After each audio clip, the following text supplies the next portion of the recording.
देखिए हम टिकरी बॉर्डर पे जाने वाले हैं और उससे बीच में हम रास्ते में आए हुए हैं। कोई किसानों के हम देखते हैं कि कोई किसान क्या बोलता है। चलिए हम मिलवाते हैं किसी किसानों से।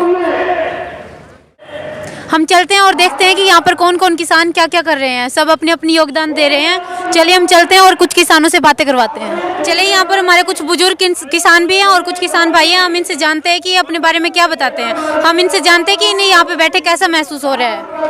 नमस्कार अंकल, आप बताएंगे आप यहाँ कब से आए हुए हैं? जी हमें कम से कम भी यहाँ पे 10 दिन हो चुके हैं आए हुए। और सबसे पहले तो मैं आप सभी को नमस्कार करना चाहूँगा, क्योंकि आप इतनी दूर से स्पेशल यहाँ पे आए हो।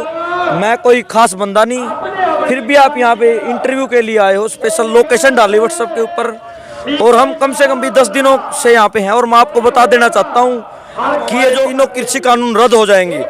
40 से ज़्यादा हमारे किसान लोग शहीद हो चुके हैं। परसों की बात है, यहाँ पे एक किसान ने गोली खा ली और उसने अपने नोट पे ये लिखा कि मैंने ये जो किसानों की हालात है मैं इससे घबरा चुका हूँ।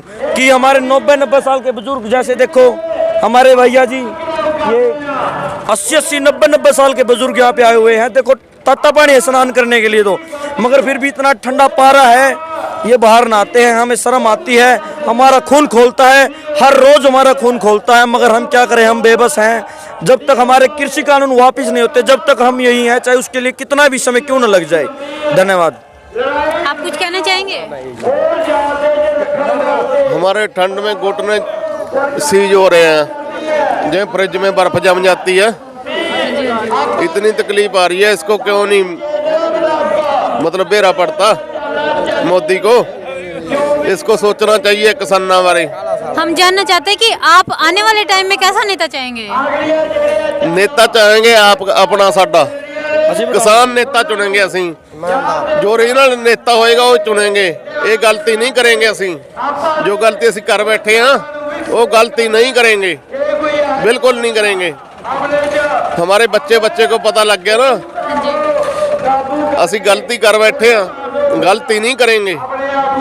सोच समझ के वोट देंगे असी, ऐसी बात नहीं। सब लोग जागृत हो गए, जाग गया। अनपढ़ भी जाग गया, पढ़ा लिखा तो जागनी है दी, अनपढ़ भी जाग गया। ਜਿਹੜਾ ਅੰਦੋਲਨ ਹੈ ਇਹਨੇ ਲੋਕਾਂ ਦੀ ਭਾਵਨਾ ਸਾਰੀ ਜ਼ਬਾਨ ਤੇ ਗੱਲ ਲਿਆਦੀ ਬੱਚੇ ਦੀ ਵੀ ਸਹੀ ਹੋਣਾ ਚਾਹੀਦਾ। सही करांगे अगे नूं असीं। आप क्या कहना चाहते हैं? जी मैं कहना चाहूँगा आगे का जो नेता होगा वो किसान नेता ही होगा। किसान नेता? हाँ, ये मतलब ऐसा डोंगी नहीं होगा। ये मोदी नहीं, मदारी है। और इसने झूठ बोलने की सबसे तकड़ी बीमारी है। और जो हरियाणा पंजाब के किसान मजदूर हैं, इसका इलाज करना हमारी जिम्मेवारी है। हम आगे चाय बेचने वाले को कभी भी प्रधानमंत्री नहीं बनाएंगे। आने वाले समय में कभी भी इस जैसे ढोंगी इंसान को कभी नहीं बनाएंगे। एक किसान पुत्र को, एक मजदूर पुत्र को हम आगे नेता बनाने का काम करेंगे, लीडर बनाने का काम करेंगे। और मैं ये जो गोदी मीडिया है, बिकाऊ मीडिया जिसने मोदी ने खरीद रखा है, मैं उस गोदी मीडिया से सवाल करना चाहूँगा। आपको सबसे पहले धन्यवाद करना चाहूँगा, क्योंकि आप उन मीडिया वालों में से नहीं है जो बिके हुए हैं। कल मैंने फेसबुक पर देखे कि जो किसान तो वो हैं जो अपने खेतों में ट्रैक्टर चला रहे हैं, गाजर निकाल रहे हैं, वो किसान तो खेत में काम कर रहे हैं। या तो आतंकवादी है, हद होगी। हम आतंकवादी हैं, हम किसान हैं। हर घर में से, मेरे परिवार में 18 जने हैं, उसमें से मैं अकेला आया हुआ हूँ। वो जो 17 जने बच्चे हुए तो अपने खेत में काम ही करेंगे। हम तो कोई प्रोफेशनल काम, हम बिजनेसमैन तो है नहीं, अंबानी अंडानी की औलाद तो है नहीं, हम खेती से जुड़े हुए हैं। और वो कह रही है आतंकवादी। और ये जो गोदी मीडिया, मैं उसको बता देना चाहता हूँ, अगर आपके अंदर जहन में थोड़ी हमदर्दी है तो सुनो। मंटो, उसका जो पूरा नाम था शहादत हसन मंटो था। मैं मानता हूँ, मेरी नज़र में विश्व में उससे बड़ा लेखक नहीं होगा। शहादत हसन मंटो, बब्बू मान ने अपने गाने में भी जिक्र किया, जिथे वह की लिखियाँ सी मंटो ने कहानियाँ। उसने एक बात लिखी कि एक तवायफ, कि एक कोठे की तवायफ और एक बिका हुआ पत्रकार। एक कोठे की तवायफ और एक बिका हुआ पत्रकार एक ही श्रेणी में आते हैं। फर्क इतना है कि जो तवायफ है वो अच्छी है, उसकी इज्जत ज़्यादा है, क्योंकि वो अपनी कला का प्रदर्शन कर रही है। कला एक संचार का माध्यम होते हैं। और जो पत्रकार बिका हुआ है वो अपने कर्म को बेच रहा है। और जो अपने कर्म को बेच देता है उसको परम पिता परमात्मा वाहे गुरु कभी माफ़ नहीं करता, कभी भी माफ़ नहीं करता। मैं आप बता देना चाहता हूँ, आप भी एक किसान के पुत्र हो, हमारे दर्द को समझिए। और ये मोदी बोल रहा है बिल वो माफ कर दिया, वो माफ कर दिया, जो 2 शर्त मानी गई है हमें उससे कुछ लेना ही देना नहीं। असली मुद्दे वो आता ही नहीं। जो हमारी एमएसपी है उस पर तो बोलता ही नहीं, कहता है बिजली के बिल माफ कर देंगे, पराली केसेस वापिस ले लेंगे। हमें कुछ नहीं लेना, हमारे मेन मुद्दे के ऊपर बात कीजिए, हमें उन मुद्दों से कुछ नहीं लेना देना। क्या उद्देश्य है सर आपका, आप क्या चाहते हैं यहाँ पे, आप किस डिमांड से बैठे हुए हैं? आपको नहीं पता हम क्या चाहते हैं? हाँ जी, हम यही पूछना चाहते हैं कि आप क्या चाहते हैं और किस लिए बैठे हैं? हमें कम से कम भी 26 तारीख 1 महीना हो चुका है, 1 महीना तो हो गया। हम यही कहते हैं जो ये तीनों कृषि कानून है, हाँ जी। जो ये कानून है, एक बार पहले भी आए थे, उसका नाम था पगड़ी समाल जट्टा। पगड़ी अंग्रेजों के टाइम पे उस आंदोलन को नाम दिया पगड़ी समाल जट्टा। वही अंग्रेजों के बाद आज ये मोदी वही काम कर रहा है, वही कानून को दोबारा ला रहा है, किसानों की जमीन हड़पने का काम कर रहा है। बिहार में भी ये कानून लागू है। 30-30 किले के मालिक 30-30 किले होते हैं और वो हरियाणा पंजाब में बेचारे मजदूरी करने के लिए आते हैं। हमारे बताओ, हम हमारे बच्चों को किस भविष्य कैसा देंगे? अगर हमारे पास जमीन ही नहीं रही, हम उसके अंदर रात दिन मेहनत करते हैं, हम अपने बच्चों का भविष्य कैसे देंगे? हमारे पास और तो कुछ चारा ही नहीं, हम तो किसान हैं। और जो हमें आतंकवादी बोलता मैं उनको बता देता हूं, अगर हम आतंकवादी बन गए ना, ये दिल्ली बचने वाली नहीं, ये संसद बचने वाला नहीं। हम तो शांतिपूर्वक अपने धरने पे बैठे हुए हैं और किसानों के लिए बैठे हुए हैं। हम भी किसान हैं, किसान पुत्र हैं।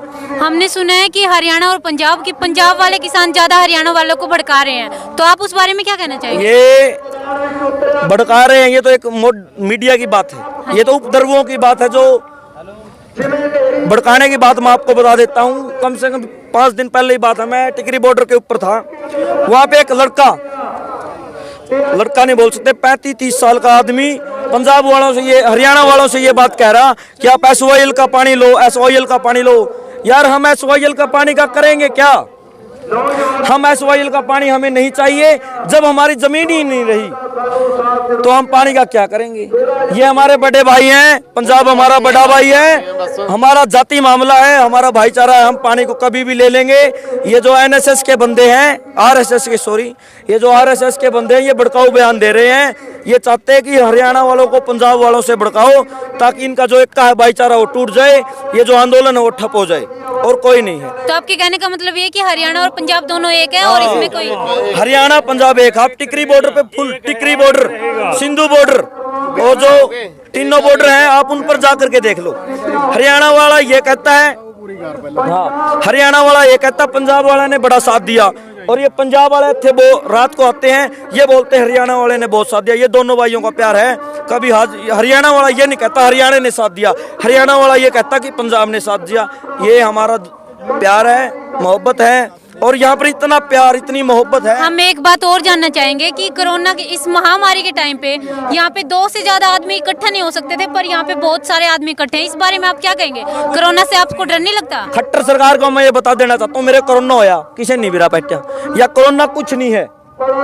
ये ठगने का मामला, गुड़गांव के अंदर आपने केसेस देखे होंगे, किडनी निकाल ली जाती है। अगर कोई ये मांग लेता किसी की डेथ बॉडी, हाँ मांग लेता है ना, तो उसको आदमी की जगह औरत दे देते हैं। मैं बता देता हूँ, ये 15-20 देशों की संधि होती है। 35-30 साल के अंदर सरकार एक आधी बीमारी छोड़ दिया कर है। ये किसान है, किसी की भी कोरोना वायरस नहीं है। और मैं आपको बता देता हूँ, जब कोरोना वायरस की महामारी ज्यादा थी, चरम पर थी, तो बनारस होली सिटी में एक भी रेड लाइट एरिया, जैसे कि भिखारी बोल देते हैं, भीख मांगते हैं, जो बेचारा अपना टाइम पास करते हैं, उसको एक के भी कोरोना नहीं था। बीजेपी वाला के कोरोना हो, जो काम नहीं करना इनने, कोरोना है इनका, बस बात खत्म। कोरोना कुछ ना है। ये 1.5 करोड़ जनसंख्या किसान आंदोलन में आई हुई है, किसी की भी कोरोना नहीं है। और चलो ठीक है, मान लिया कोरोना है, तो हम कोरोना को जीत चुके हैं, हमने वैक्सीन बना ली है। वो वैक्सीन मोदी को लगावांगे, ठीक कर देंगे, और कोई कोरोना। चलिए हम चलते हैं। यहाँ पर जिन जिन किसानों का सिर्फ एक ही कहना है कि हरियाणा और पंजाब एक है। जिंदाबाद, मुर्दाबाद, मुर्दाबाद, मुर्दाबाद।